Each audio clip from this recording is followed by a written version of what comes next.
Présente cette nouvelle étape franchie dans la crise entre Riyad et Téhéran. 4 pays ont déjà rompu ou réduit leurs relations avec l'Iran, le Bahreïn, le Soudan, les Émirats arabes unis et le Koweït. Les tensions entre les deux pays étaient déjà très fortes. On va tout de suite rejoindre Christian Mallard, notre consultant en politique internationale. Christian, bonjour. C'est une crise diplomatique sans précédent, on peut le dire, entre l'Arabie saoudite et l'Iran.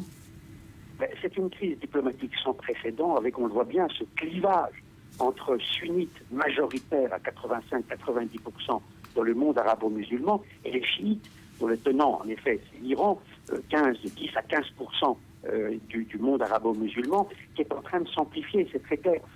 Aujourd'hui, je crois que la tactique de l'Arabie saoudite, ça consiste à avoir derrière elle tous les pays du Golfe qui sont à majorité, pour la plupart à majorité sunnite, pour tenter d'isoler l'Iran.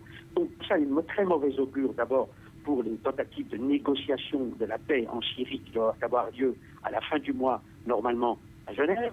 En même temps, il est évident que les Saoudiens et les Iraniens qui étaient ensemble avec d'autres pays pour tenter de monter cette coalition anti-État islamique, tout cela pose problème et en effet ça va faire le jeu de l'État islamique dans toute la région.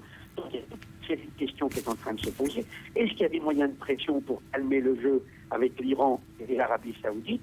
Les Américains peuvent le faire, si vous voulez, parce que c'est vrai que l'Arabie saoudite est très tributaire des Américains au niveau de la défense, de l'armement. Et quand les Iraniens, qu'est-ce qu'ils attendent? Ils attendent, et je crois que c'est important de le répéter, ils attendent de récupérer leurs 100 milliards de dollars, puisque maintenant on a normalisé les relations après l'accord sur le nucléaire de juillet dernier, et ils vont sans doute utiliser ces 100 milliards de dollars pour tenter d'étendre leur influence à toutes les zones qui sont chiites, c'est-à-dire la Syrie, l'Irak, le Liban, et donc il va falloir trouver un modus vivendi qui n'est pas du tout évident aujourd'hui. Merci Christian Mallard d'avoir répondu à nos questions.